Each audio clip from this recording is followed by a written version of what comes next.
I want to go outside. This is Corey, and this is the O The Anthem podcast. Good afternoon, everybody. It's Rob. Welcome to episode 311 of the O The Anthem podcast, coming to you from the hashtag OTA LA studios, high above the 110 freeway in downtown Los Angeles, California. Thank you for joining us. Yes, thank you for listening on your podcatcher of choice. The easiest way, anchor.fm/O The Anthem. It's the best way to listen to us wherever you may find us. Absolutely. On whatever podcatcher you may use. Almost forgot to button up. Sorry about that, Corey. It's going to be hard for people to hear you like that. This is how you go out in LA now, by the way. I see so many people wearing surgical masks and gloves and like just a little picking education. up dog shit. Well, education for everybody. This makes me look like Sub-Zero. So there is a cool factor on top of it. Yeah. Also, it has an activated charcoal filter on the inside with vents that vent through the charcoal. This is what you call an N95P 2.5 mask, which means that it stops all particles that are greater than 2.5 microns, and it has a standard. It stops 95% of the things that would come in. This will keep you safe from a virus. And Rob purchased it way before people started purchasing their corona-related materials. So That's right, because Rob had to take a flight in January, and I think there were maybe 4 cases at that point, and I was like, Rob ain't no dummy. I ain't gonna take the chance of corona. And all of that preparation brought me to this point in my life where I'm like 90% sure I have corona. So that's how that works. I'm hoping that you just have a awful cold. Yes, that would be amazing. Have you ever prayed for the flu? Because I'm praying for the flu. But before we get into all of that, of course, we want to make our first stop a little discussion about sports ball.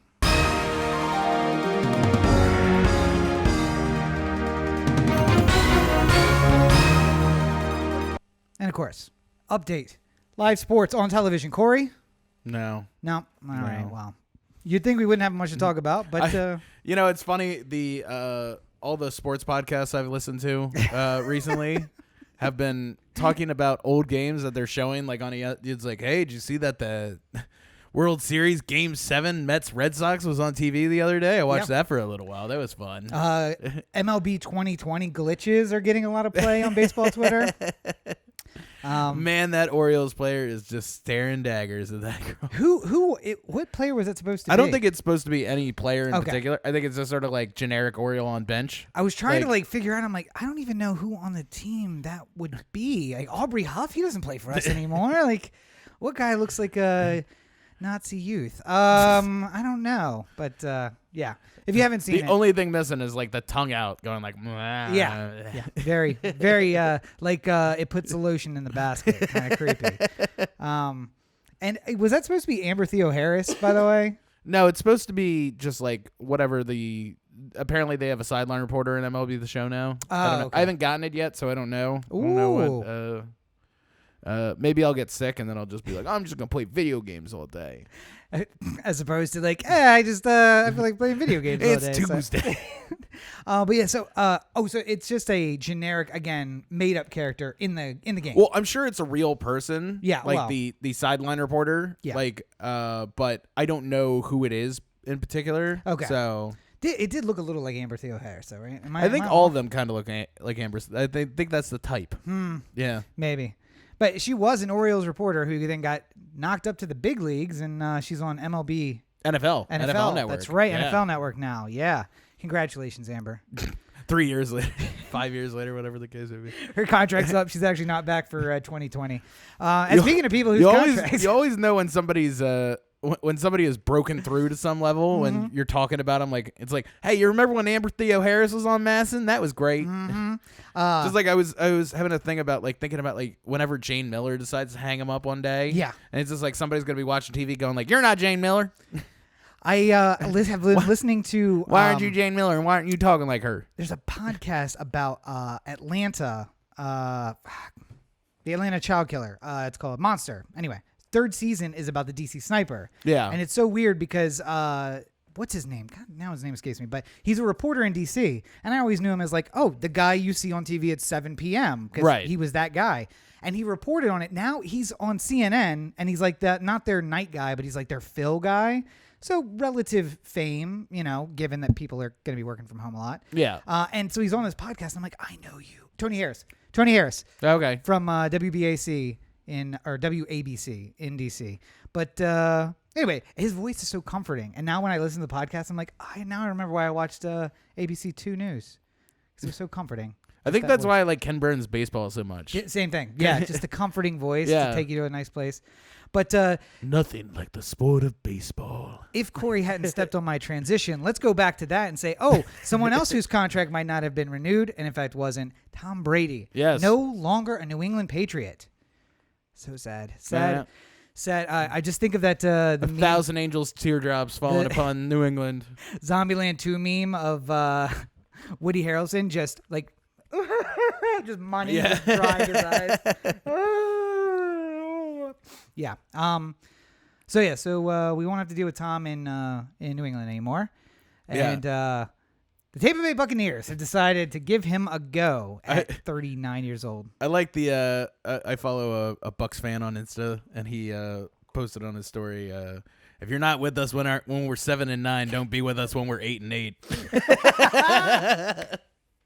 Now, see, I would like to think that Tom has a bigger impact than that. I mean, yeah, I mean, like I would. It feels an awful lot like the type of move that a team makes every once in a while when they're just like, "Fuck it, we're in." Like, like when Alex Rodriguez went to the Rangers, and it's just like, "Fuck it, we'll figure it out later." We got Alex Rodriguez. Like the Bucks, who have been for their entirety like hopeless, have like finally signed Tom Brady. And it feels like they're just with that one act, an air of legitimacy has come across the. I think it's also the balance of like knowing that he might not be the form of Tom Brady that he was 10 years ago. Right. But he's also not Jameis Winston, who you have no idea who's going to show up on Sunday. Like, is the college quarterback going to show up, or is the professional NFL game-playing quarterback He's going to throw 5,000 yards. I just don't know how it's going to happen. Yeah, 4 interceptions for 470 yards. So I think there's a level of that. And by the way, they're in the NFC South, right? Yeah. Where a 9-7 might get you in the playoffs. So yeah, I mean, like really, you got the Saints. Yeah. And I don't think the Panthers are going to be very good this year, and I don't think the Falcons will be as good. I mean, like I think they'll be better than they were last year, but I don't think the Falcons are like playoff worthy. Even with Todd Gurley? I mean, I think that he's not quite the Gurley he used to be, if you will. I saw a good meme that was like total points scored in a Super Bowl, because now the Falcons are putting out the Todd Gurley's on all their promotional stuff. And it's like 28, and it's circling Matt Ryan and Julio Jones, and then 3 circling Matt. So it's like, hey, we can get it up to 31 now. Yay. The one that is really kind of confusing me at the moment is like I just don't get why Todd Gurley, like I get why he like signed with Atlanta and stuff like that. I'm like still flabbergasted by why the Rams gave him all that money and then cut him like a season later. Like I mean, maybe they had time to they didn't have to sign him to that extension right then. And know who else didn't have to sign someone to an extension? The Orioles did not have to sign Chris Davis, no. and yet they did, and we are paying the price for that. Yeah, and but we should cut him. Cut him. You know what? Be done with. You know what? I've been wanting to say this for a little while. We have to ride with the highs and the lows of this. True. So I'm just gonna put it out there. Chris Davis has not gotten hit in weeks, and I'm not of the mind to keep him on the roster if he's going to continue doing this. I mean, it looked promising for a little while. He was getting hits on a consistent basis, but like it's literally been like 3 weeks since he last got a hit. I mean, I think more important than that is that he's not even showing up for work anymore. I know. You know, at least we could say the at-bat, he's going up, he's taking swings, it's bad. No, now he's not even showing up for work. He's getting all fat and happy at home.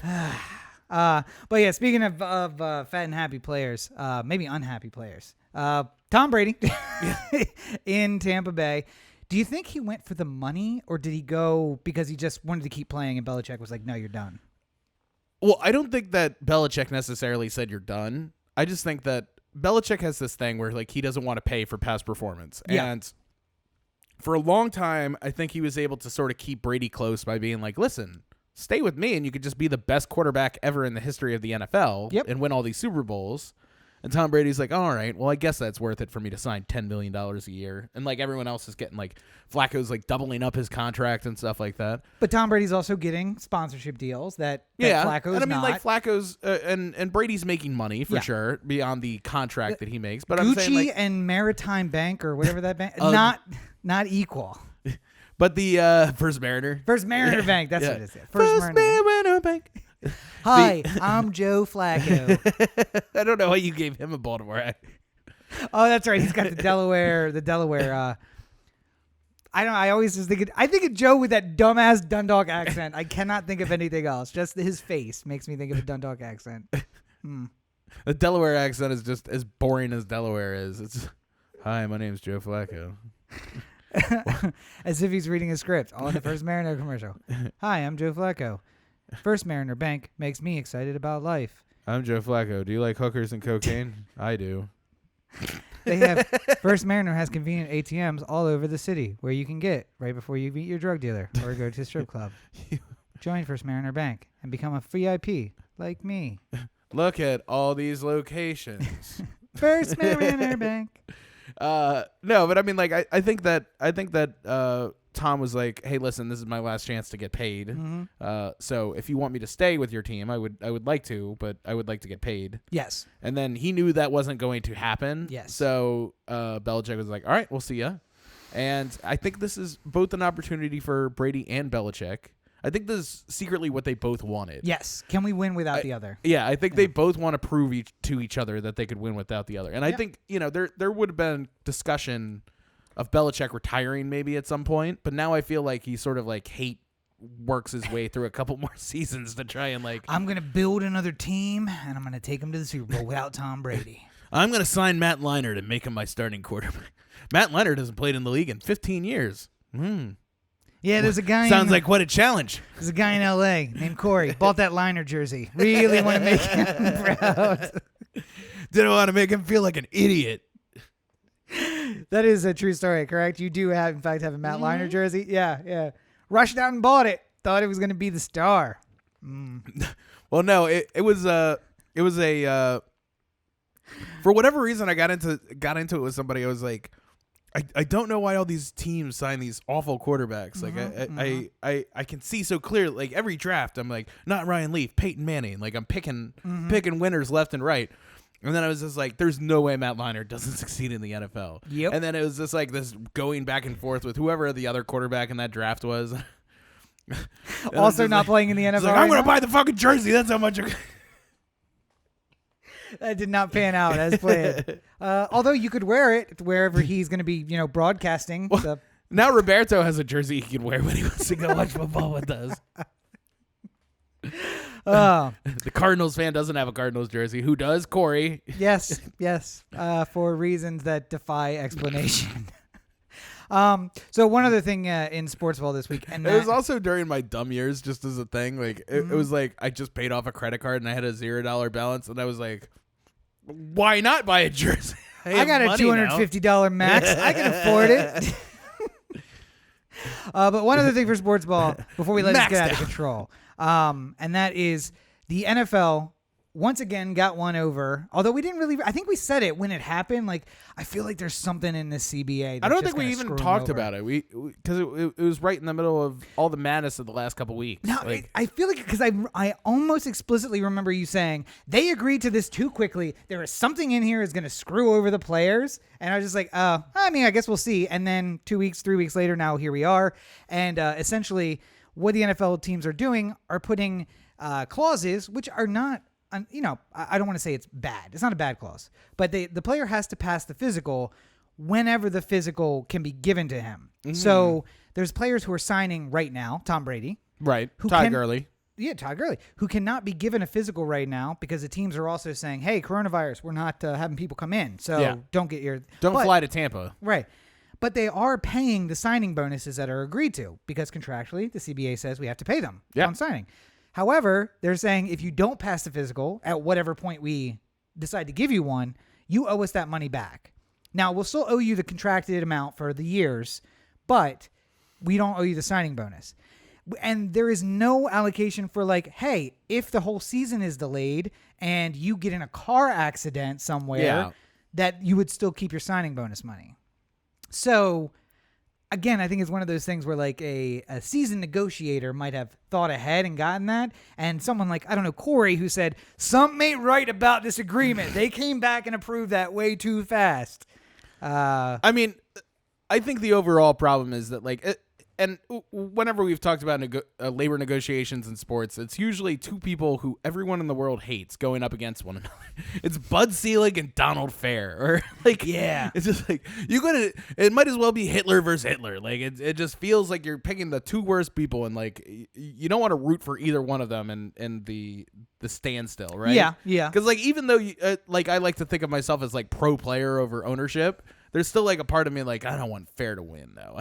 Kind of want his stupid face to be rubbed in it. Well, I mean, I think DeMaurice Smith, who is the NFL Players Association rep and like does is the head of their negotiating and stuff like that. Like, just like every single time there's a new contract, it seems like he runs in there like, I'm just so excited to be in the room. Like stop that. Don't do that.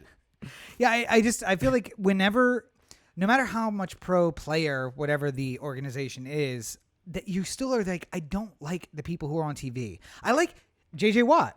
He was very vocal about his position when it comes to the collective bargaining agreement and the way that the union is running itself. But I don't ever see J.J. Watt being like, you know what? Now put me up. I'll go be one of the reps in the.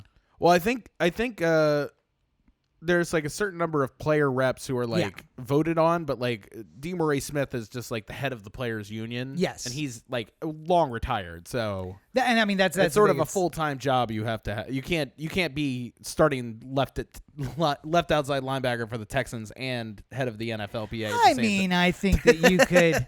He's a talented guy, Corey. Why are you questioning what J.J. Watt could do?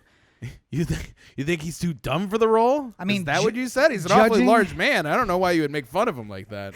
Judging based on the commercials I've seen in quarantine recently, he's got a brother named TJ and another one named Derek, who I didn't even know existed. Yeah. Derek likes a very unique sandwich, apparently. I don't really know what that's about. But it's one of those things where you don't want to cheer for anyone. You want to cheer for the players. I feel so sorry for the Watts mother. It's like the thing from Family Guy where it's like giving birth to the 18 elephant child born. But maybe they were small babies. You don't know. Maybe they gave them all HGH when they were kids. You can't tell. Who's to say? This baby's too small. Where's the HGH? We don't usually recommend that for infants, but pump them up. These guys look like they might be football players. So. But just this once. It's one of those things where you don't want to cheer for anybody because you don't like any of the refs. We're going to talk about DC in a little bit, and that's basically it too. You don't want to cheer for any of these crappy sides. But the NFL will always get my ire. It does. I mean, just you have a monopoly, and the owners are just like the worst ever. But then they turn it on. Because it's like the ticket prices inevitably come down to player salaries, right? Like that's the way that the owners make us feel. Well, so all the money that the NFL gets sort of goes into a pot, right? And the a certain percentage of the ticket costs is to the individual teams, and then a certain percent goes towards like salaries and stuff like that, and then the TV contracts also go towards the salaries. But basically, how it works out is the NFL Players Association had 47% to the NFL's 53% before, and now it's 48-52. But it's a multi-billion-dollar business, so where 1% means a lot of money. Yeah, and I mean, like, they're about to renew the TV rights soon. So, the salary cap number, which they have right now, which is based off of the fluctuating operating budget of the NFL, and almost always goes up, is going to go up tremendously here in the next couple years, probably, because a new contract will come out. And you'll say, like, oh, wow, there's an extra $50 million in the salary cap, but that also means that's another $50 million for each one of the owners. Yeah. And, I mean, of course, they're going to give that to the players to play an extra game every for the year. To be fair, that part was negotiated to all the contracts will change to, make it easy. If you were signed for $16 million a year, you would normally get $1 million for each game check. Yes. Under the logic where we're now going to have 17 games, you would just have your amount changed to 17 million. Yes. So, and every new contract has to be drafted with the anticipation that there might be an extra game down the road. So, yeah. Anyway, so that here, let me get back to that. That's oh wait, I didn't select it yet, but that's Sports Ball for us.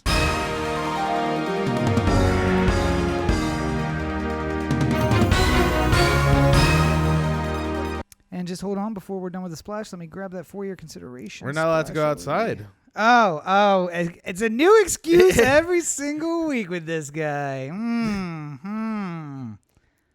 You know, I was listening to Boris Johnson earlier, and he was just like, we're now recommending that people don't get together in groups bigger than 2.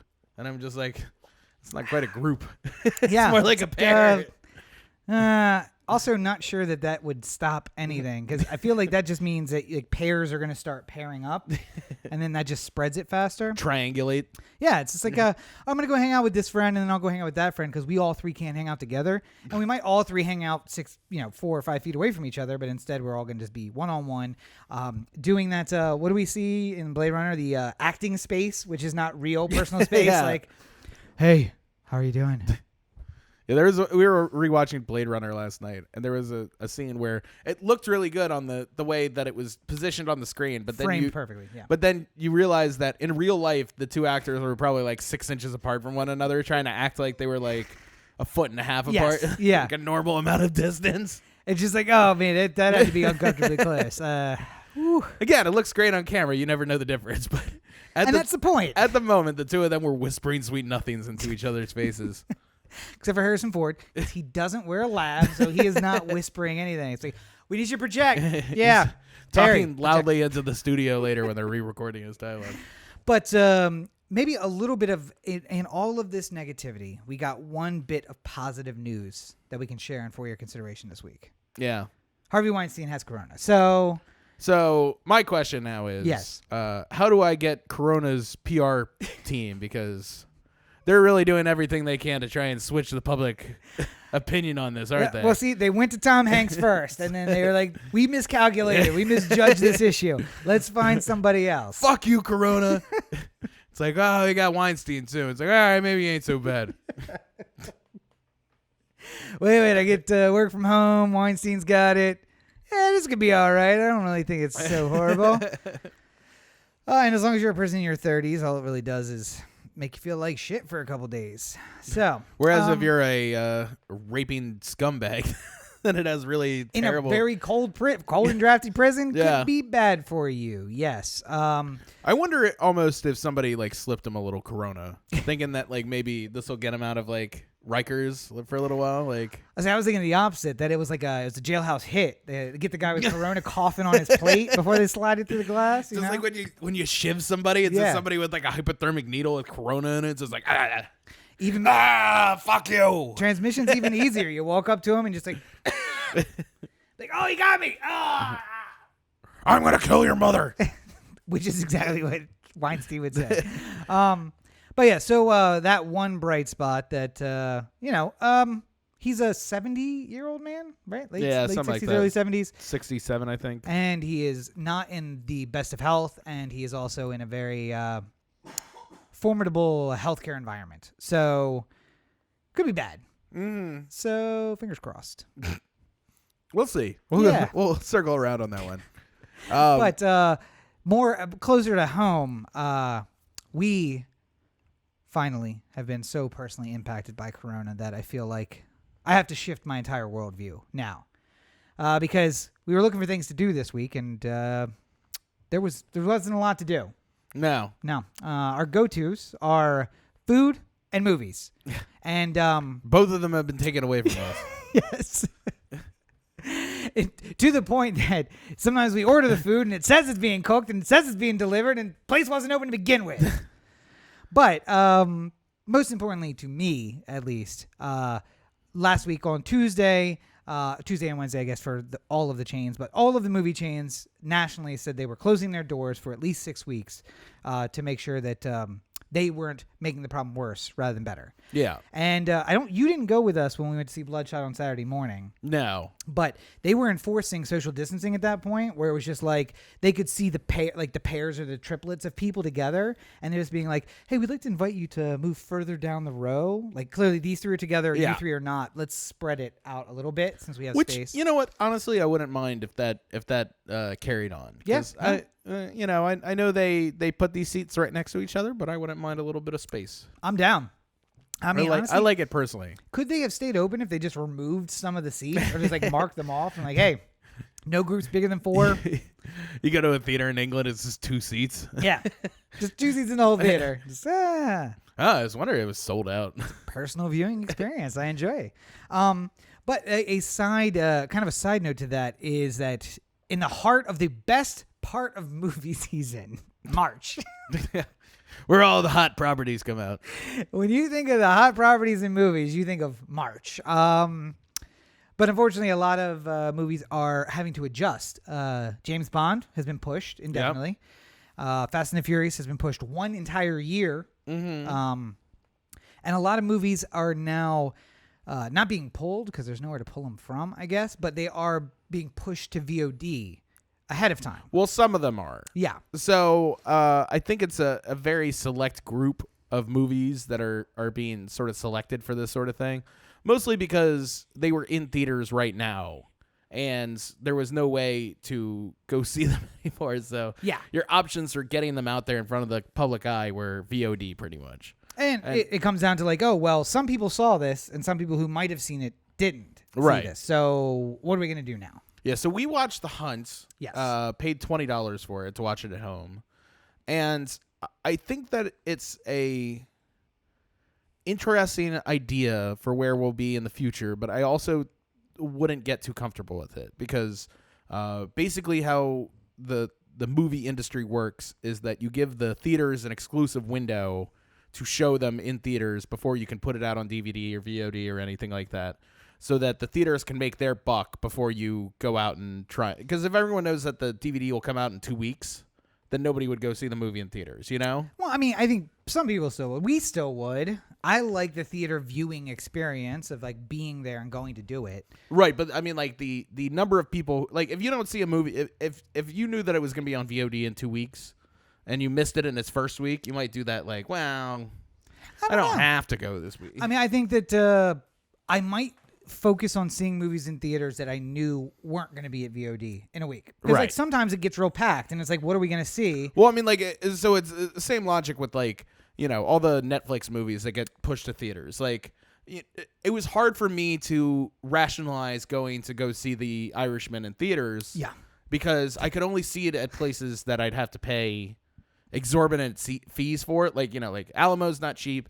ArcLight's not cheap. Mm-hmm. I'd have to go to one of those theaters pretty much. Also, it was 4 hours long. Also, like literally 2 weeks away, I could watch it at home. Yeah. So like it changed. It didn't do well in the box office because people knew it was coming home. So why? And the big screen viewing experience wouldn't make up for that. But then there are some movies that just are much better on the big screen. I mean, I'd want to see a Fast and the Furious movie on the big screen. There's no way it's not better. And I mean, as much as I hate saying it, Prime is for Fast and the Furious movies. Just the good screen, the good sound. Or the Dolby. Yeah. So, I mean, I don't think that will end. But let's say that every major movie was available on VOD 2 weeks after it came out. Do you really think that you would go see less movies? I mean, I think I would still go see the same number of movies, maybe a little bit less, but I would probably, I mean, it depends on the price point too. Because, I mean, like, if it's AMC where I can go and see it for the monthly fee that I pay for, and I'm sort of seeing movies for free at a certain point once I've gone to a certain number. Here in LA, that's the second movie that we see for free. Yeah. My 1.5 movie, like, basically every one of them is free. So, I think that if it's see it at home and pay $20, then I'd rather go see it at the theater. Yeah.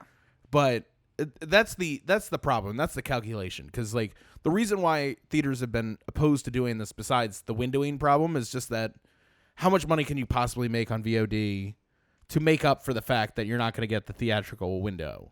Like, and honestly, I think that this is a thing for maybe a decade from now when you have like a Disney Plus service where it's like you could pay $10 a month or whatever for the regular Disney Plus, or you could pay $50 for the Plus, and the day Avengers comes out, you can watch it on Disney Plus. Yeah. Or like, like whatever the case may be. But again, I think Avengers is a movie where I would want to see it in the theater. Just like the nice projector and the good sound makes a difference in watching a movie like that. Oh yeah, but I'm saying like there's going to be a market for that like there's a market in the parents saying like, please Disney, take my money. That's also true. Because I have children. If you could say Toy Story 5 is available today and you don't have to go to the theaters with the kids, they could just watch it at home all day.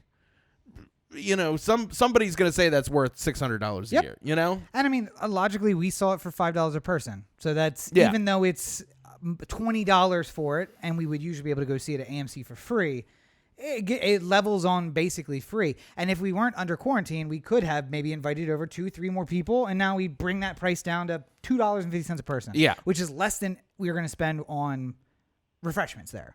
So. Right. And you get the ability to like sort of stop it if you need to. You can, like, oh shit, I got a call, like. Whatever the case may be. Like, and we had it for 48 hours. So if you didn't feel like you got it the first time around. Well, I mean, Roberto had to go through a second screening where he was examining all the guns. See, now you're making arguments for why I don't want VOD. I don't want it on VOD. But so, I mean, I guess we'll see. You brought up in the pre-show meeting that this was an idea years ago that Sean Parker had for an in-home viewing experience. Yeah. And some people still have that. I think Adam Carolla has it, if I remember correctly. It was not very popular. I think it sort of went out into like a beta, and they tried it. And, like when they did the Google Glass beta, and it was like, these cost $20,000. And it's like, well, I'll wait till it's not in beta. Well, and so then people like Adam Carolla have it. I think he says on again, last time I listened to his podcast, he pays like $125 a movie to watch it first week at his house. I thought it was 50, but it might be higher than that. It might have just gone up because less people use it. And then Adam's just like, I don't give a shit. Like $125 is nothing to me, and I have a home theater. I'd rather just watch it at my house instead of carting all my kids out and their friends out to the movie theater. So yeah, and I mean, like, if you're rich enough that you can afford to pay, for the convenience of being able to see it at home, then I guess it works out. And you don't have to worry about infecting your whole family with corona. Well, so real quick, just before we get out of this, I did hear rumors, and I don't know how legitimate these rumors are, but if corona were to continue later in the year than people thought, that Warner might do Wonder Woman 84 on VOD. Streaming, on VOD, like they did with Hunt. So they didn't release the Hunt, but Universal did. But I'm saying like Warner would do the same thing, and that one I think would be the interesting test case. Yeah, because that's a big movie that a lot of people would want to go see in theaters if they release it on VOD. And maybe this is just sort of like we're never going to make our money back on this sort of thing. Yeah. In a theatrical window, so why don't we just release it on VOD and use it as like a test case, and sort of see how it works. Like I think that might be interesting. That would be the one to watch. See how much sales are on that. I would, however, be disappointed because again, Wonder Woman's one that I want to go see on the big screen with the premium everything. Yeah. So, or maybe they do both. They release it on VOD, and then 9 weeks later, when we can finally go back to the theater, they release it again. And Hey, everybody, you like this? You want to see it in a much better format? Come to the theater and pay $19 to see it. I mean, sorry, AMC, no plus or no stubs. It would be really tough to figure out if that would actually work. But somebody would need to do something like Wonder Woman to figure it out. So keep in mind, or just keep an eye out for it. See what happens. On to the more pressing news. Yes. The corona everywhere. Yes. And I am dying. Well, we don't know that for sure yet. Sure.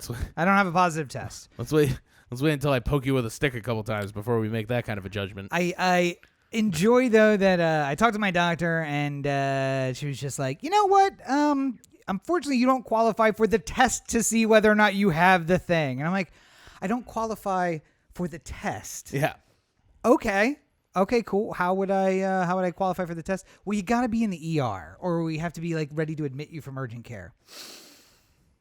Okay, so what you're saying is I have to be real sick.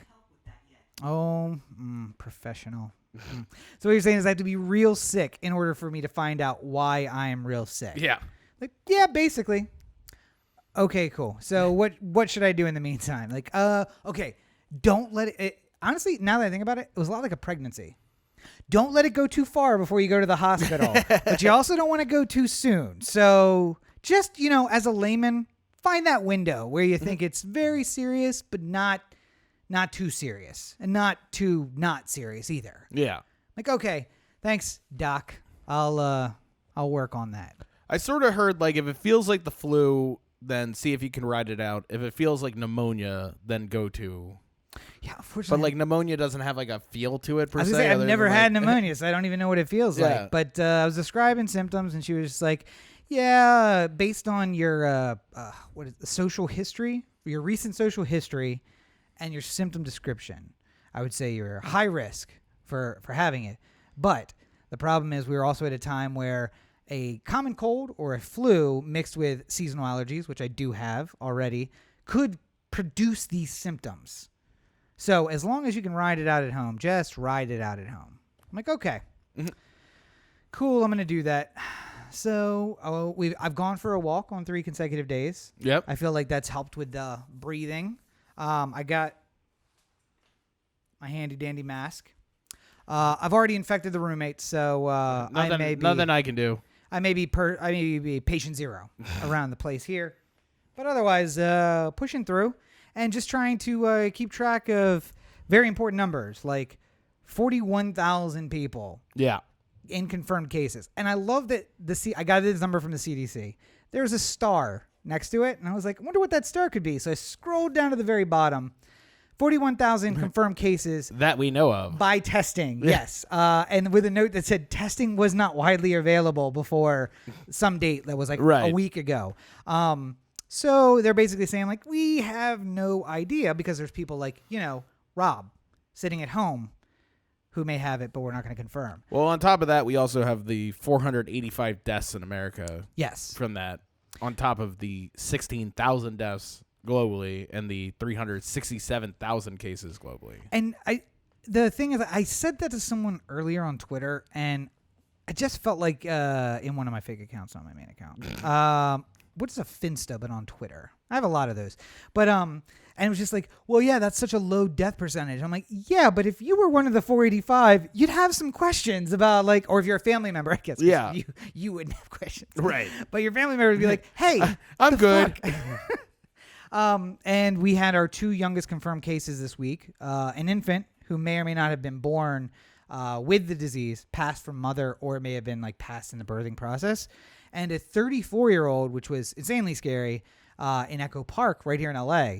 But someone who had literally just finished chemo for like, I beat cancer, and then the compromised immune system could not deal with coronavirus. So one of those sad things. And I was like, wait, you said 34? Yeah. And then like I'm like, I got to read the whole story. I can't just go with the thing. And you read down, you're like, oh yeah, compromised immune system, and doctors didn't treat it with the respect they should have, because they were like, this guy is young and looks relatively healthy. He's going to be fine. And I guess he didn't mention, I just beat cancer. But anyway, problematic. But we should be all right. We're young-ish and relatively healthy, so it should be okay. And really, all it's doing is just pissing me off, basically. Okay. Because we get stories like we did last week from the Baltimore Police Department / State's Attorney's Office. Yeah. You found the story. Go ahead. I don't want to try. I conserve my energy. I can't be yelling at the state's attorney. So basically, there's a lot of people in jail who are in for nonviolent offenses, and the state's attorney's office decided that we're just going to drop all these cases. Yeah. And just let all these people go because it doesn't benefit us to have a whole bunch of like otherwise healthy people in the jail getting all sick. Yeah, less bodies. Less bodies in the prison. The prison that's being run by the BGF. Yeah. You know. So that's good that a bunch of people were just let off. Yeah. I mean, sort of. I mean, like, I kind of wish that it wasn't everybody, because I feel like there was probably a couple bad apples in the bunch, if you will. Yeah. But remember. So I would have liked it if it was more of a case-by-case. Our system is built so that 12 guilty men go free for one innocent man spends a day in prison. And what I take from this is, yes, there were probably some bad apples. They got them on a minor charge, but that's because they haven't been able to make a major charge stick yet. Yeah. Work better on the major charges, and then that doesn't happen. Yeah. But to me, I just see in that, what you're saying is none of these people should have been in jail to begin with. Because if they're safe enough for society now, they were safe enough 2 weeks ago, and 2 months ago, and a year ago. And you've just decided that in the event of a crisis, we're going to let them out. You can make the argument, really, that just judging off of sort of like the cash bail system and how that whole thing has been playing itself out, that most people, regardless of whether or not they pay bail, will come back to court. Like, it doesn't behoove anybody to not come, because you just get a bench warrant, if you don't show up. And people who put up bail and run still put up bail and run. They don't care. They just have their parents' house as collateral, and then they convince someone to put up collateral for them. Yeah, because they manipulate people, as people, drug addicts or drug dealers do, and then they run anyway. But then you get somebody who's like a normal tax-paying American who's going to say, if I put up bail or not, I'm still going to show up for court. It doesn't really matter either way. But I mean, like, there's just a ton of these that are just flying out the window. Like, the people were all of a sudden able to bring more Purell onto the plane. 12 ounces all of a sudden. Although, by the way, Purell has kind of the same consistency as the prerequisites to plastic explosives. So if I brought Purell and another smaller 3-ounce jug of something else and mix them together, not Purell, but something that looked like Purell, mix them together, it's the same danger. By the way, 3 ounces and 3 ounces is also dangerous. That doesn't matter. It's a bullshit rule. But alcohol deliveries in Maryland. That's one I really like, is that there's a lot of places that are struggling because they're closed to the the dine-in audience. And a lot of bars have been given permission for the time being that if somebody orders food, they can also order a drink to go. You can't order just drinks. Right. But you can order drinks If I called up High Tops, I could order a burger and a margarita. Yep. And I could take those both to go and take them home and eat them and drink the margarita. Mm-hmm. And I wasn't allowed to do this a couple weeks ago because of Maryland law. And I wouldn't even be able to buy liquor from someplace on Sunday. Right.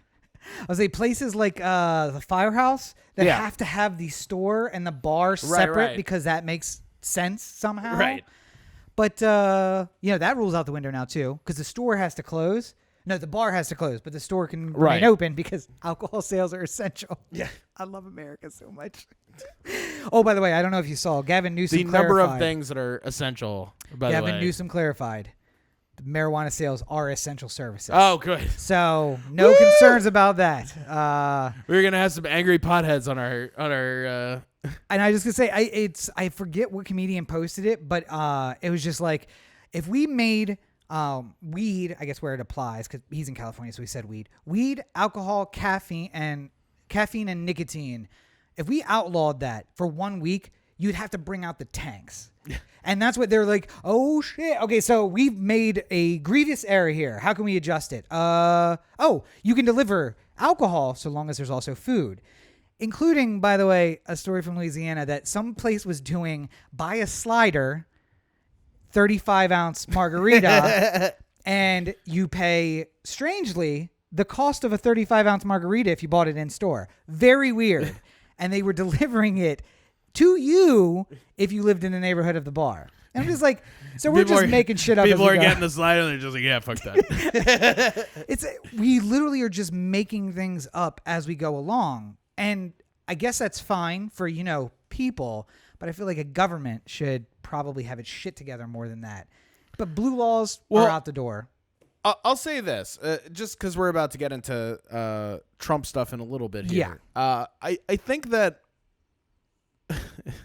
what's amazing to me is I'm watching speeches from governors. So like Gavin Newsom was on TV a couple days ago. I watched his. Mm-hmm. I've been seeing Larry Hogan's pop up on my Facebook and stuff like that. I've seen Cuomo a lot.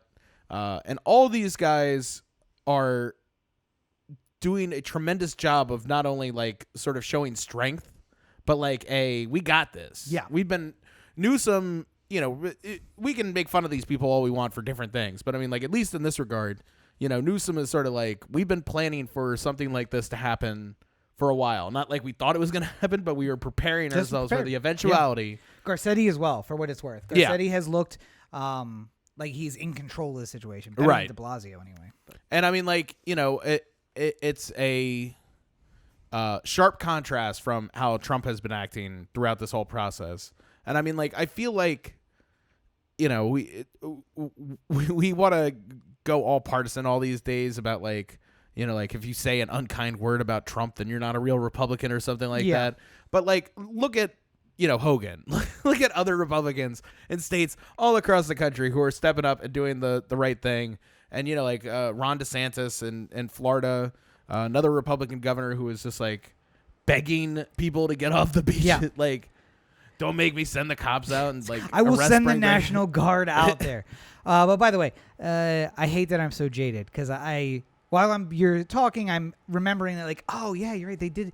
There's so much power. It made me feel so like I was safe. And then the thought occurred and now I can't get rid of it. Oh yeah, all these guys are running in 2024. So they're just putting themselves out there as strong executives to run in 2024. It has nothing to do with people or caring about people or anything else. I mean, maybe a little bit of it, but most of it is I need to get out in front of this and be America's governor so that when I run for president in 4 years, that I'll be that guy. You know what Trump can't really pull this off anyway, but I would say one of the things that I feel like has really separated some of these governors, and it's weird, like, mental trick your mind plays on you, is that like, Newsom looks good in a suit. Like, he's a good-looking guy. He's trim. Like, he's got a good body for a suit. He looks good not in a suit, though, too. Oh, I know. But I'm saying, like, when he comes out with the suit on, you're just, like, confidence. You're just like, this guy knows what's up because he's put together. Yeah. And then there's, like, Hogan you see in the suit. And then also recently you've seen him a lot in, like, this, like, tactical vest. Yeah. Like this Maryland-themed tactical vest with, like, the logo. Like, it's, like, the National Guard logo. I got a lot of pockets. I'm doing things. Yeah, like, I didn't have time for the whole suit. I just put on my tactical vest today. And it's like he looks like a sheriff in a small town, like, who, like the guy who really knows what he's, like, the one who keeps the whole town together. It's 100% small town sheriff.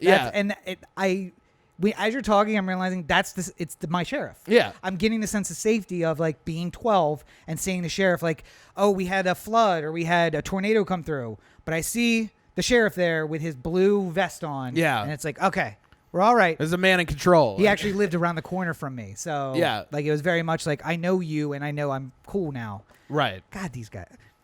Really good PR guys. Really good PR guys. I was saying the problem with Trump is that no matter what, he's got to show up in that dumpy ass suit. Like, he never looks like. You never watch Trump like walk into a room and just be like, "Man, look at that dynamic go-getter." Like, if you do get swept away in a flood, though, that tie is like 9 feet long. He could throw it to you and pull you back in. It's a grappling hook. Yeah, it's fine. But one thing he doesn't have a very good handle on is the economy, which is funny because that's how he got elected. That's why we were letting him get away with some of that shit for so long. Jesus Christ. By the way, I just love another thing. Seeing my super Republican friends say positive things about Gavin Newsom and Cuomo and just being like, I'm not going to interrupt you, but I'm thinking this and you don't know this. You don't know he's a Democrat. And I am really, really torn about whether or not I should tell you that. Because maybe you'll vote for a Democrat in 2024 if that's the case. But people who are like spouting all the pro-Trump stuff 3 months ago. Yeah. And are now just saying the same thing you're saying. Like, oh, yeah, like Hogan is super strong and I see strong governors standing up all over. Like, don't hear a lot of Trump stuff from you. And that's because what you were saying 3 months ago was, listen, foreign policy, Secretary of State, none of that matters. The economy is stronger than it's ever been. My job is secure. About that. Yeah, so I don't even know where the stock market is right now. I know it was like 18 the last I saw it, but I think it had a humongous humongous drop since then. Well, here's the problem. Who even knows? During the day, it dropped and rose huge amounts, and then fell again. I think it fell again at the end of the day. So here we go. NYSE current blue chip 18.5 on the Dow Jones. Down a big red number. Yeah. There's a big red number next to it. Well, let's see. Was this just the day? Is that graph the day? Here's 5 years. Woo. So we got Trump here at 2016. Almost back down there. Up near, in the general area of 20,000. Yep. Around election day. And then steady rise all the way up towards 30 where Corona hit. And then a precipitous drop. God, that's almost a 50% drop. I think, though, that your point last week about the volatility of the markets, given the AI running it, that day, the up, down, over the course of the day, just ridiculous. I mean, so part of the problem is that like there's a lot of people who are right now understandably nervous about the how their stock portfolio looks. And I think there's a lot of people making nervous trades right now, and the AI seems to be picking up on it. Yeah. And seems to be realizing when a number is getting pushed on a short term because of like over anxious trading. Yep. And then being able to divest of their interest in that and be able to pick it back up later once it drops down. I mean, Trump was for a while there the king of this actual move where he would take say advantage of it. Yeah. He would say, he used to do it sort of in the reverse, though. He would wait until a company was doing really terrible. He'd buy a bunch of their stock. Yeah. And then he'd say, I'm thinking about buying United. And already having bought it. Yeah. And then the stock would go crazy because people are just like, oh, my God, Trump's thinking about buying United. And then it would go up and up and up and up, and then he'd sell. Yeah. And like he would just like wait for it to go up a little bit and then sell it off. And then sometimes it worked, sometimes it didn't. But, I mean, the problem is that we're everything from in that 5-year gap that I was talking about is I don't have a definitive number to put on it, but I'm going to say like somewhere in the area of probably 80% of trades feel like they're happening. Yep. And like huge, big money dynamic buys by AI and people who are running said AI in like sheds in New Jersey, basically. But like, they're running a whole fund, so they have billions of dollars that they can invest at any one time, and so they can make $1 million moves, divesting. And then, like I said, if you have a computer that's fast enough, you can bet or divest at the high point, bet against the fall, and then reinvest when it falls just enough. And now you've made profit at all 3 stages of that cycle. Right. And that day graph shows me divestiture, betting against, and then buying back, which causes a rally, and then divesting, betting against, and just it's going to keep repeating as long as we let machine learning run. And we can't blame the damn machines. They're doing exactly what they were programmed to do. Yeah. And without traders on the floor, this is the only thing that's controlling the market. Well, but the problem is that the traders on the floor aren't like all the traders on the floor are not equal to what a computer is doing on its own. Like that's part of the problem, and nobody knows exactly what the computer is doing on its. So, I mean, like, you know, part of what happened with the stock collapse, you know, like way back in 1997. No, 31? 31, yeah. Is that it was like people basically panicked. Yeah. Like you see somebody selling and you're like, everybody sold at the same exact fucking time and nobody was buying and the whole thing just collapsed. I don't imagine that we're going to get to that same level, but you never know if the machine is just have some sort of like kill structure involved if it falls too far, you know? But again, the thing that we learned in the 1920s is that it doesn't kill the economy; it just kills capital. Yeah. Which might be killing the economy if the Republicans get their way and they want to give all the bailout money only to capital and none to labor. So, I mean, it's a complicated thing to thread. No, wait. Hold on. You're saying that the economy's complicated? Because Trump seemed to make it seem like it was very easy. Well, no, I mean, like, just sort of speaking about the dueling bills that are being worked out in the Congress and the Senate right now. Obviously, the Republican version is very pro-business, and the Democratic version is very pro-labor. I think that there needs to be there will be a time where these two sides need to come together and be a little bit bipartisan for a change. Sure. And actually sort of meet in the middle here somewhere. But I would say that there are things that each side wants that they're going to have to like just give up. Yeah. Like, for instance, part of the Democratic plan was there would be a lot of restrictions on how the business could operate if they took a 0% interest loan from the government. So say you're Delta, right? Mm-hmm. And you take a large loan at 0% interest from the government to get through this period of time. You got to keep 90% of your employees. You have to freeze CEO pay or like high-end pay for 2 years. And then there's also 5 years of no stock buybacks or dividends or anything like that. And some of that makes sense. But I mean, like, lessons it's like learned from The Big Short. Like, I feel like stock buybacks is an easy one because that does nothing but artificially inflate the value of the company that you own. Yeah. But I mean, dividends is like one of those ones that I don't know if I would necessarily like, because you're kind of lumping in people who own stocks as the one who gets punished there, like, as opposed to the business itself. You know, you don't want them spending money on dividends when they're firing their entire workforce. Right.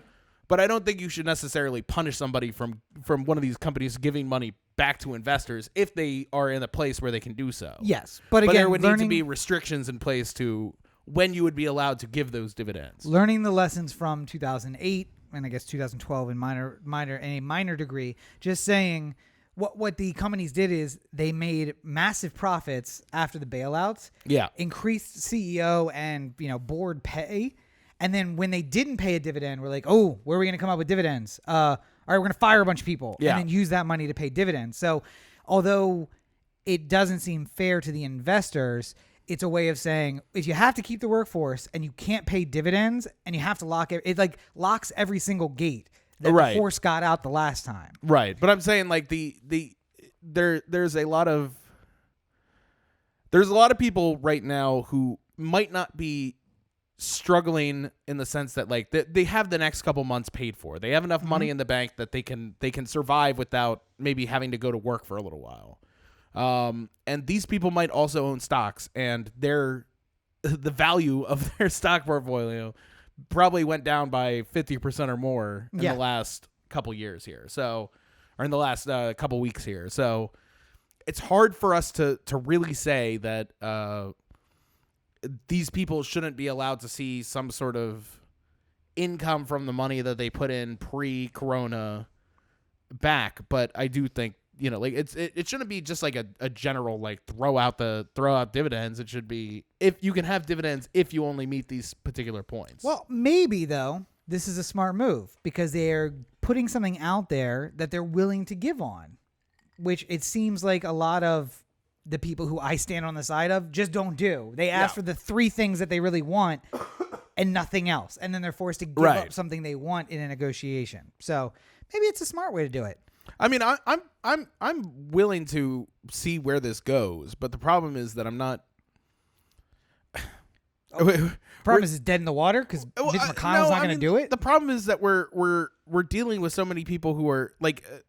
It was the David Plouffe line, like never let a good scandal get away from you. Yeah. Like it feels like the Republicans see an opportunity here to take one more like win for Wall Street and big business and say that what they're doing is helping Americans and nobody's going to pay attention kind of thing.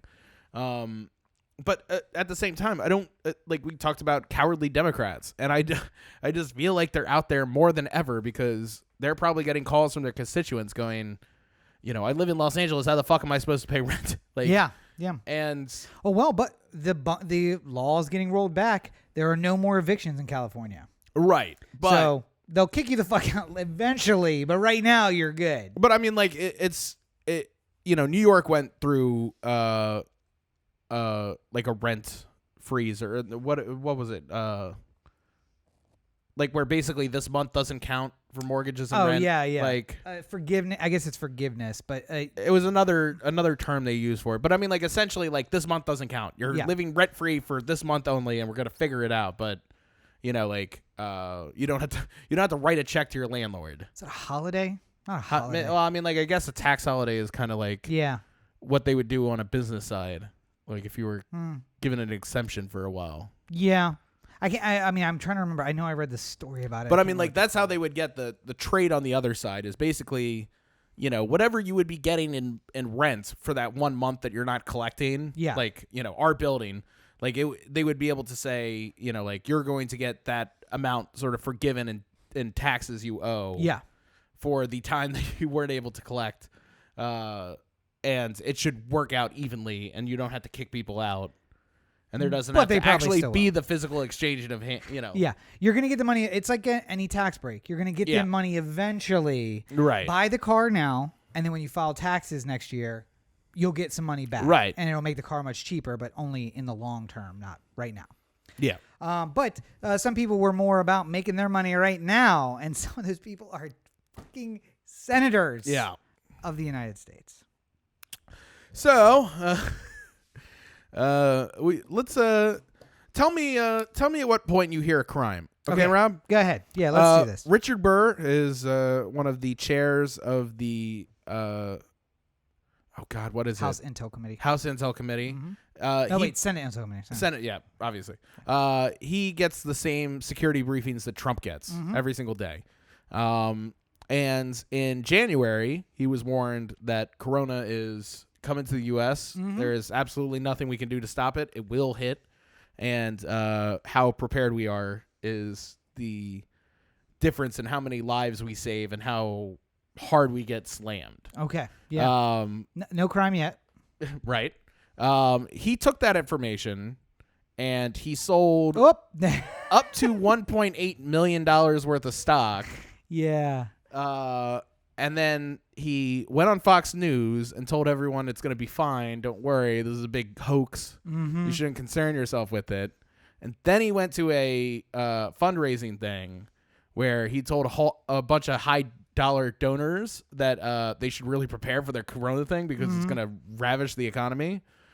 And then went back on Fox News and said it's no big deal. I don't understand what the big fuss is. Everyone should go out to a restaurant. And then it all came exposed this week. So, yes. Yeah. I'm going to say the moment you do something with information you have that no one else has, that's when the crime gets committed. Unless you're a Republican in government. Then I can't say that any crime's actually been committed. Well, his argument was I was only going off of the publicly known information at the time. And I guess you could make the argument that there was some people who knew about Corona in January. I bought a mask. Yeah? I anticipated it. Maybe Burr was doing the same thing as were, but I don't think Burr is as smart as me. I'm just going to go off and say a Republican senator is probably not as smart as I am.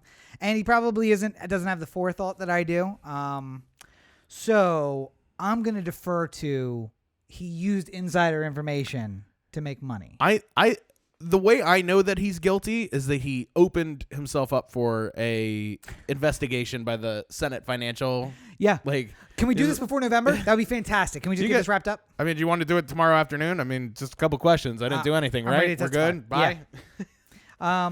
But yeah, now is him not fighting it is almost evidence of guilt. Because it's like I want this group that let Trump off to be my judge and jury. Yeah. Can we get to that? That'd be fantastic. Well, the other one is Loeffler. I can't remember where she's from and what her first name is. Georgia is what I think you said earlier. I believe that was correct. And she was appointed to a seat. She didn't actually run and win the seat. Right. For maybe her husband. Kelly Loeffler. Kelly, yeah. Georgia, yeah. She was born in Illinois. That's what threw me off. Steel trap. Her husband, just in case you were wondering what kind of know-nothing job he must have if your wife's a senator, is the chairman and CEO of the New York Stock Exchange. And much like Mr. Burr, she also rid herself of a lot of stock and decided to buy some telecom, specifically telecom relating to video communication that people are using extensively during this Corona. There's nothing about Corona that would suggest that telecom stock would go up. Well, the other really interesting thing is that technically speaking, when she joined the Senate, she put all of her assets into a blind trust. Right. Which to people who don't know is like, I'm going to be a senator. I can't manage my own stocks because people will say I'm pulling the levers for the things that I want to what Burr benefit should me. have done Yeah. with his stock. So I give it to Rob, and I say, Rob, manage my money while I'm senator. Great. Now, if only And I then had information. There that would should help be me. hypothetically, in a real world scenario where everyone should be trusted, there would be a Chinese wall between us. Mm-hmm. Where I could have conversation with Rob, I could have conversations with him about the stock market, but I can't specifically say, thinks now is a good time to drop all my Ford stock because I'm about to have the CEO next week for a sit down. It's gonna be a bad. For It's him. gonna be a bad day for Ford. Yeah. That is against the law. That is the violation of the Chinese wall. But yeah, we'll see. Loeffler's thing. The interesting part of hers was it was put in the blind trust. And there was never a sale. No stock had been moved at any point. Right up until now. And then all of a sudden in January, a lot of stock moves at once. And you know what? There was. I'll say this because the information was moving kind of fast this weekend. I may have said a couple unkind words about other senators who were sort of involved in the story during the first part. For instance, Dianne Feinstein, who has negative things about in private. I guess I don't know why she's a bitch. I don't care. But Oh man. she also sold a lot of stock in January, but actually all of hers was telecom, so she lost that. So the argument that she was doing this to enrich herself. However, she made a pretty bad gamble if that was her. There were supposed to be hearings on internet freedom, right? Isn't that coming back up again? No, they don't want to touch that shit. I felt like there was hearings scheduled for this spring. Like, no, maybe not. We're in the period right now where it's let's keep anything relating to do with net neutrality or anything related to it off the public eye. Yeah. P.S. Because everybody, right now we're doing nice things. Like if you're a Verizon customer, you get Disney Plus for free, or you get Spotify if you sign up for T-Mobile. By the way, I don't know if you got the message of unlimited calling. So I have unlimited calling anyway to Verizon customers, who is basically everybody I know. Yeah. But I got a text specifically from them that said, all calling during this period will be considered unlimited calling. So they're not charging me for any of the like 4 phone calls I make a month to the Postmates driver who has T-Mobile. But yeah, so I mean, like there's a lot of nice stuff going on. But listen, guys, imagine if you could work from home during Corona, but only if you had connectivity that would allow you to dynamically work your job from home. Yeah. And whatever company you chose hadn't paid whatever bill that AT&T or Verizon or Google or Comcast had thought was due. So they slowed your bandwidth. And your boss just says, listen, you can't video chat because you don't have the bandwidth. You can't run your whatever special portal that we have from home. So I need you to come in. That is the difference between net neutrality and non-net neutrality. Could be your very life if you're not allowed to work from home or not. So don't be like me. Don't just keep going to work. I think I got the black lung pop. You were in those mines for one day, Derek. Come back after 30 years. God, I love that line. Yeah. I joke, but I really feel kind of slap happy right now. Last thing, just a little bit more on Trump before we get out of here. Sure. I don't get why. I mean, there's a lot of conversations that have been happening, a lot of articles that have been written about how medical experts have been walking up to him and telling him very directly what he needs to say, and then him not saying that. Oh, I like the face palm at the back of the. He's like, oh. Yeah. Well, I mean, he also had a statement where he's just like, I can't tackle him in front of the mic. I can't tackle the mic away from him. Like, what am I supposed to do? I have to wait until I'm called up there, and then I'm just like, yeah. So lots of great stuff by the president, but a couple things I'd like. point out. P.S. You could tackle him only once, but you could do it. We'd let you get away with it. I mean, what jury is going to convict you? Now, to be fair, you'll be black bagged and sent to Guantanamo, and you'll never actually get a jury. But what jury would convict you? Well, there's also the thing with the DOJ is trying to throw out due process. Oh, yes. That's the dirty side of the bullshit laws that don't apply. Apparently, they're treating the Constitution like bullshit laws. So. My favorite part of the, when there's a horrible situation like this is the one person who's just like, how evil can I get right now? Like, what? Should we just say the no due process anymore and we'll decide when it comes back and then never let it come back? Or? Yeah. And we did it before during the Civil War. Mm-hmm. Lincoln did it. And the argument from all sides in Congress at that point was, this is very dangerous. And we're setting a precedent where at some point, some president may say, this is as dangerous as the Civil War and we should do this. And here we are. And Donald Trump is the one. Abraham Lincoln, I just want you to know from the great beyond, you have given Donald Trump the authority to take away due process. I'm amazed, too, during these daily press conferences that he's having now. Because he can't have rallies. Yeah. How horrible he is at this. It just purely from there's a reporter lobbing you the softest of softballs, and you decide to take this opportunity to fucking slam it. Yeah. Spike the ball in his face.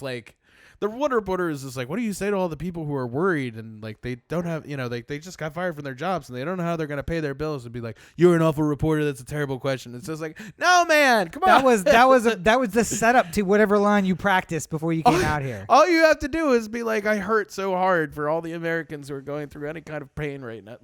Clinton was so good at this. Yes. All he had to do. Bill, not Hillary. Not Hillary. Hillary very bad at this. Hillary would hear about your problems and tell you about you have to have Pokemon go to the polls.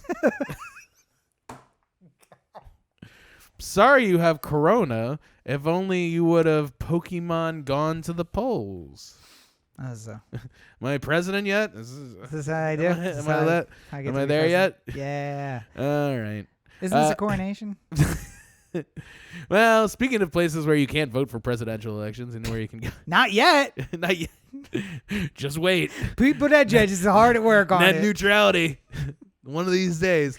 Anyway, where's that? OTheAnthem.com. Corey to OTheAnthem.com. The Anthem on Facebook, Twitter, Instagram, and the listener line 443-219-7595. What's that number again? 443-219-7595. You can find more of me at my website, CoreyBakerFilmmaker.com, Facebook.com/CoreyBakerFilm, and at LegendsCB5 on Twitter, Instagram, and Snapchat. I just did a review for The Hunt. Trying out a little something different. I'll tell you about this after the fact. Okay. See what your thoughts are. But is it doing a good review and not a pretentious one? It's a normal Corey Baker review, so I guess if you want to call that pretentious, then pretentious it is. Here's my favorite thing. Corey is so brave on camera and on mic, but then you get those moments where I know he's one, you should know that I'm just teasing you. Yeah. Always. But then he's just so do you really think that it's super pretentious? And no, just busting your balls about it. The whole thing is just, oh, okay. All right. Okay. Cool. Well, I mean, I worry sometimes because there's that, sometimes when people get super famous, nobody's telling Kanye West he can't do something. And they should. They absolutely should. Kanye's yo, I'm going to have the vocals just all be goats. Everyone around him's just great idea, Kanye. Yeah. It's I would want at least the one person if you're constantly saying your shit's pretentious. And I'm just are you seriously? I just want to check. I just want to make sure. I don't want to be Kanye over here just making my goat thing. And it has to be pretentious because on the other side of that is the non-pretentious ones. That's the only thing. Which one? I mean, the Everyman movie review. Oh. But here, finish your thing first. Go ahead. You were saying something. No, it's just go see the Hunt review. It's up. And yeah, I'm going to be doing more reviews of the back catalog, I think, here shortly. Corey Baker. I did that one already. Oh, did you? Yeah. Oh, but CoreyBakerFilmmaker.com. What do I? I'm a little slap happy. So yeah. Forgive me. Anyway, now you can find more of me at Robert N. Cheek on all your social networks. Make sure you check out Robert N. Cheek. Oh wait, no, you can't. RobertNCheek.com is down for a while. I have to teach myself Dreamweaver because I have time to do that. But you can find the Everyman movie reviews, which are the non-pretentious movie reviews. They're for every man. That's why I called it that. At youtube.com/Rob Cheek. You can check out the books on Amazon. Barrow's Books. Thank you. Amazon authors page. Just search for Robert N. Cheek, and you'll find that. All those links are available on all the social media. I felt like there was something else. Oh yeah, SoundCloud.com/Robert N. Cheek. Oh yeah, where you can hear Panic at the Costco. It's so dumb. It's really so dumb. You should not. You absolutely should, but don't. I mean, do, but just know what you're getting into. I saw earlier this week, just cruising through Facebook as I tend to do. I saw somebody put up another song with fake Corona lyrics. Yeah, and I was just like, oh god, I hope Rob doesn't find this. Oh yeah, no. Already working on the follow-up. He is not going to be able to handle this Bohemian Rhapsody version of the coronavirus. Galileo. Coronavirus. It probably took everything I had. But yeah, so we're working on the follow-up, and as soon as my chest congestion here clears up, going to be singing the follow-up. But in the meantime, I have another track coming this week, so keep an eye out. SoundCloud.com/Robert and Cheek. Hooray. And it's just as terrible as the first one. Well, I think we've done good here today. I disagree. We've done something. I don't know if it's good. But as always, you're listening to the O The Anthem podcast, part of the O The Anthem digital network. For Corey, this is Rob. Have a great week, everybody. Hopefully, stay safe, please, everybody. Just stay home. Yes, do stay home. Oh yeah, we never even mentioned we're in quarantine here in LA. Don't be those spring baked douchebags. Yeah, don't give us a bad name. You listen to us. You're smart people. Stay at home. Don't be dumb, and don't get sick like me. And if you do, just give it to Corey. Just give it to Corey. So hopefully I'll see you guys next week. Bye.